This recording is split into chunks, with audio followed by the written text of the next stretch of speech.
सुखदेव जी महाराज ने कहा कि परीक्षित क्या बताएं तुम्हें, अब आपने सुंदरता का बखान किया तो मुझे याद आ गया।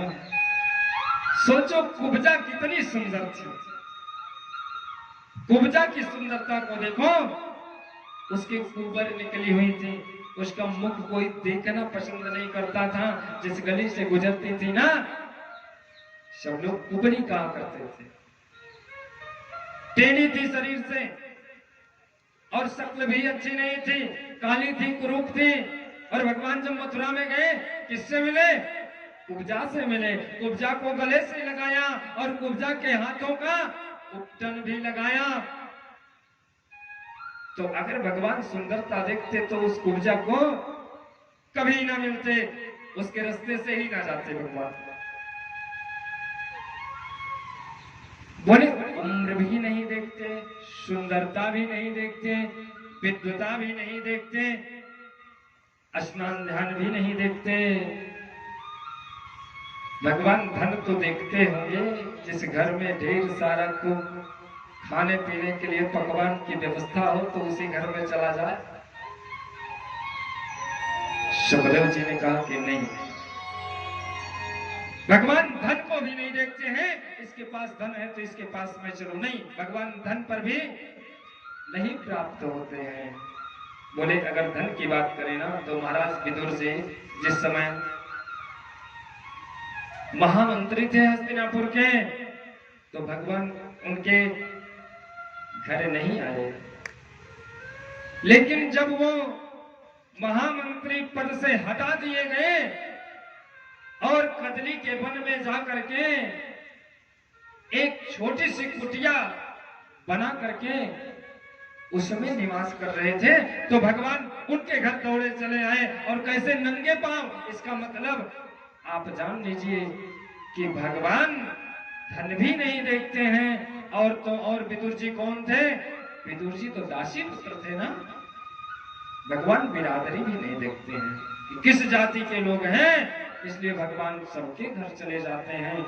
ऐसा सुन करके परीक्षित जी महाराज ने कहा कि आप गुरुवर मुझे ये कथा विस्तार से सुनाइए कि मेरा वो भगवान कहाँ गया।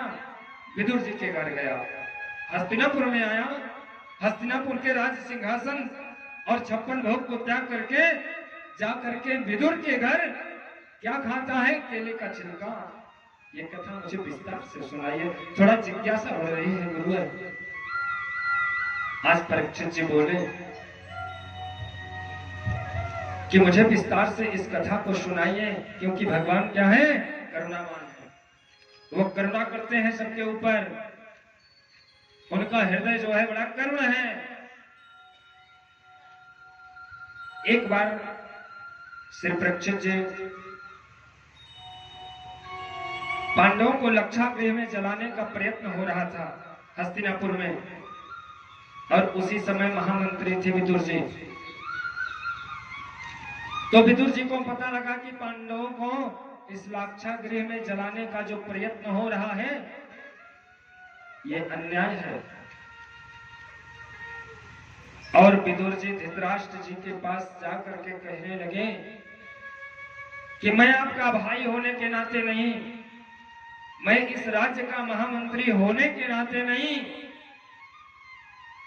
मैं इस राज्य का नागरिक होने के नाते आपसे निवेदन कर रहा हूं, ये अन्याय हो रहा है।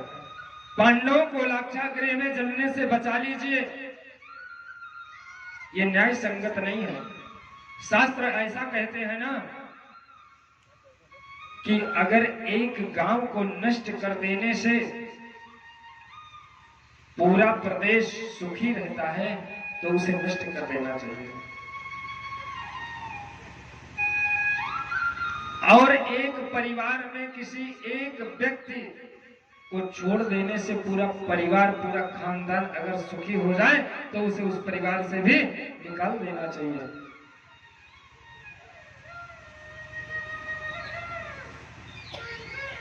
राजन, मैं आपसे कहता हूं कि जन्म से तो आप देख नहीं पाते हैं, ऊपर की आंखें, सांसारिक आंखें जो आपकी हैं, ये तो भगवान ने ले लिया।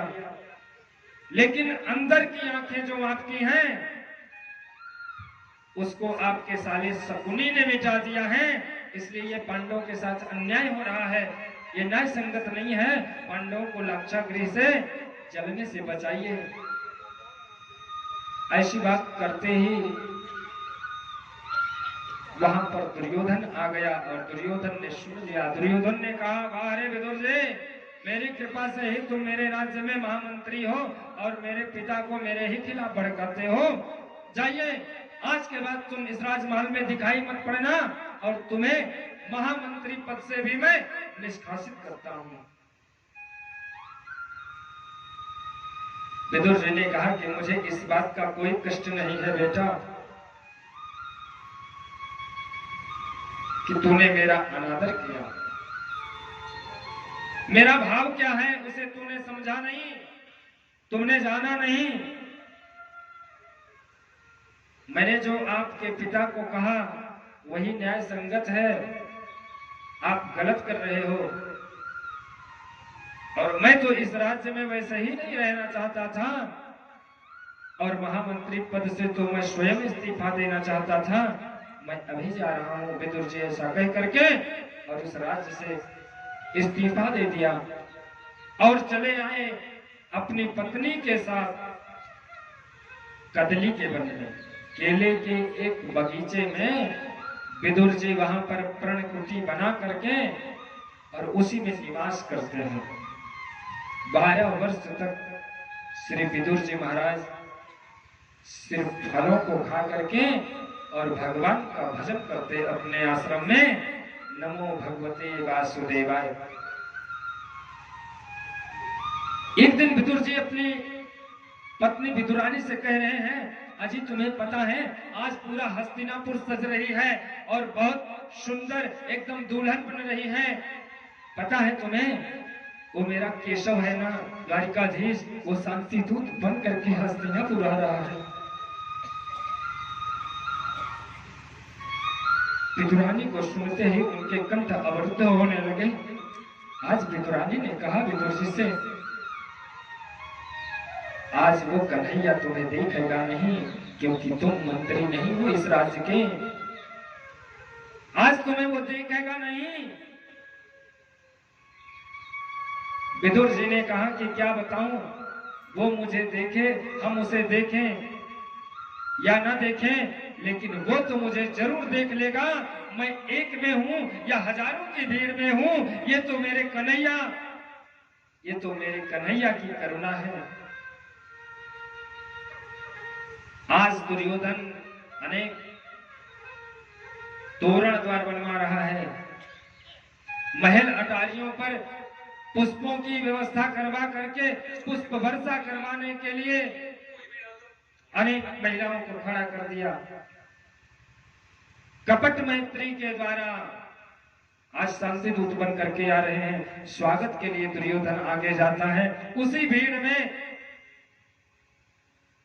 विदुर और विदुरानी भी जाकर के खड़ी हो जाते हैं।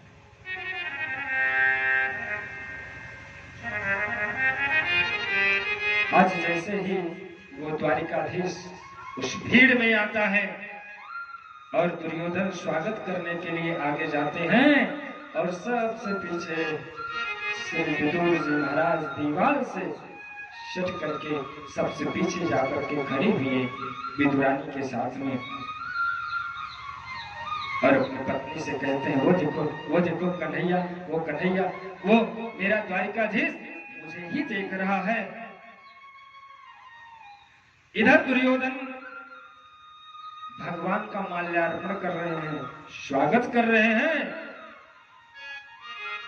लेकिन केशव तो सिर्फ उस भीड़ में विदुर को ढूंढ रहे हैं।